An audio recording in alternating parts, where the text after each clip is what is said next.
वो पहले अपने साथ परमानेंट सत्तू राखत थे। हाँ, और संत महात्माओं की छोड़ो, आपके जमाने में दादा, आपके जमाने में जब घर से बाहर लोग जाते ना तो सतुआ बांध के ले जाते। हाँ, सबसे ज्यादा सत्तू पहले खाए जाते थे। और लोग जब सुबह निकल जाते थे ना महाराज खेतों के लिए, तो सवेरे सत्तू मार के और खाए जाते, एक लोटा मठा पी जाते, तो पूरे दिन ढकाना हो तो पूरे दिन हल चलाते महाराज। आजकल कोई जानता हूँ मैं ये सतुआ होत कैसे। हाँ, आजकल तो महाराज सब जानत के कैसे मोमोज फिंगर होत है, और बाहर की चीजें भाई हम दूसरे की का कहे, हम खुद अपनी कहते। हाँ, तो आजकल देखिए कहा जाता है कि जमाना जो है वो थोड़ा बदल गया है, बहुत ज्यादा बदल गया। पहले के जमाने में और अब में दादा जमीन आसमान का फर्क हो गया है। आजकल तो महाराज सब ज्यादा से ज्यादा बचत में डरे हैं। हाँ, पहले के बुजुर्ग जो होते थे वो दूध भी जब पीते थे, जब दूध पीते थे तो दूध में घी डाल के पीते थे। मेरे दादाजी बताते थे मुझे, हम तो नहीं जानते, दादाजी मेरे बताते थे कि दूध पी जाते थे 2-2 लीटर और घी डाल के, और महाराज ऐसे ही दूध पचाए जाते। आजकल तो महाराज आजकल तो सफेदी देखवे को नहीं मिला।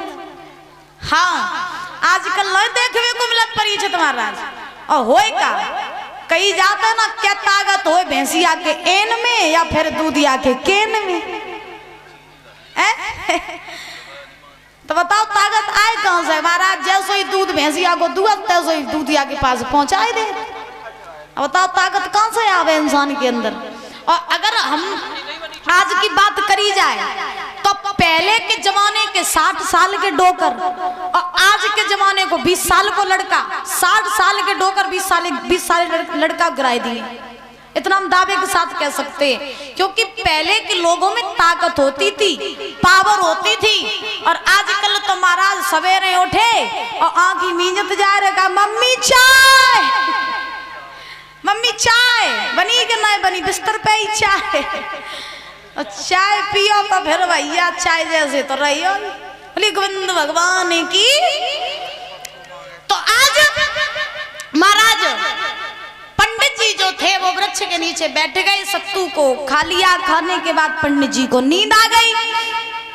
जब नींद आई तो उसी समय पंडित जी जो थे वो सो गए। भगवान ने योग माया को भेजा और भेज करके पंडित जी को उसी वृक्ष के नीचे से योग माया ने उठा लिया, उठा करके द्वारका में पहुंचा दिया।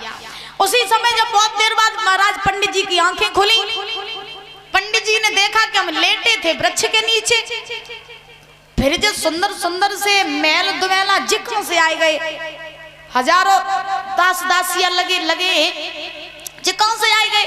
सो पंडित जी बड़े ही महाराज सोच में पड़ गए। तब तक एक द्वारपाल को बुलाया, ए दीदी आगे वाली बात नहीं करो, चुप बैठो। पंडित जी ने द्वारपाल को बुलाया, बुला करके जवाब दिया, भैया मेरे पास। द्वारपाल पास में आए, बोले कहो पंडित जी। तो पंडित जी बोले जब बताओ भैया जब कौन सी नगरी है। बोले द्वारका 6। पंडित जी पर ये चक्कर में बोले इन तो एक ही द्वारका नहीं ढूंढी जा रही, इन तो 6 द्वारका है। अब पंडित जी बोले जब बताओ भैया कन्हैया कहाँ है। द्वारपाल बोले पंडित जी कन्हैया 6। पंडित जी सोचने लगे 6 द्वारका 6 कन्हैया। अब हम जब कैसे पता करिए कि रुक्मिणी वालों कन्हैया कौन सो है। तब द्वारपाल समझ गए कि पंडित जी ने थोड़े सोच में पड़े हैं। द्वारपाल बोले कहां से आए। बोले कुंदनपुर से। प्रभुया आओ। बोले ये तो सोई। तो द्वारपाल बोले सुनो पंडित जी तुम्हारे इधर है बोलते और हमारे इधर 6 बोलते हैं। जय द्वारका है और जय द्वारका के राजा कन्हैया है। तो पंडित जी ने कहा भैया मैं कन्हैया के पास पहुंचाए दे। तो द्वारपाल ने पंडित जी को कन्हैया के पास में पहुंचाओ। तो भगवान कन्हैया जो थे वो तो महाराज खड़े हुए थे। बलराम जी के साथ पंडित जी पास में गए और पास में जाएगी चुप्पी मुट्ठी में पत्र पकड़ाए। तो बोले सुनो जो पढ़ ले और समझ में आ जा तो संग चले चलो। अगर तुम संग ना गए तो रुक्मिणी शादी करेगी तो तुम्हारे ही साथ, और उसकी शादी अगर तुम्हारे साथ ना हुई तो रुक्मिणी मर जाएगी लेकिन शिशुपाल के संग शादी नहीं करेगी। भगवान ने पत्र पढ़ा अब भगवान बोले पंडित जी पत्र तो तुम्हें समझ में आएगा, लेकिन चिंता जब आती है कि भैया बलराम ना जान दिए, तो पंडित जी बोले तो हम क्या करें? भगवान बोले ऐसो करियो कि जब 2-4 कदम पे चलियो सबसे विदाई लेके, और 2-4 कदम पे जो चलो सो बीमारी कछु बहाना बना लियो ही गिर पड़ियो, तो तुम्हें छोड़वे के चक्कर में हम कुंदनपुर तक चले चले। पंडित जी मुस्कुराने लगे, बोले वाह रे कन्हैया, छलिया तो तुम हो रही के हो और आज भी तुम छलई कर रहे हो। तो आज भगवान ने पत्र पढ़ा, पत्र पढ़ने के बाद में पंडित जी ने महाराज सारे यदुवंशियों से विदा ली, सारे द्वारका के लोगों से विदा ली, और विदा लेकर के पंडित जी बलराम से बोले कि अब आज्ञा हमको दे दीजिए,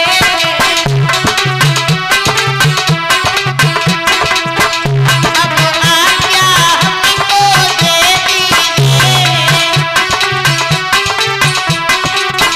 हम अपने घर को जाते हैं,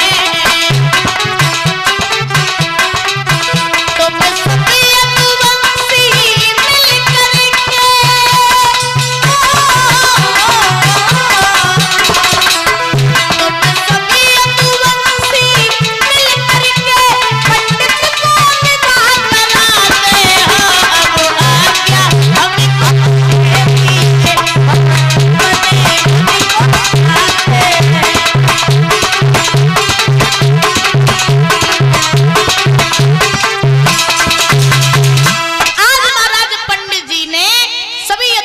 से विदा मांगी, और विदा मांग के जैसे ही पंडित जी चलने लगे, भगवान बोले अब का बहनों तभी बनाइयो जब कुंदनपुर तक पहुंच जाइयो।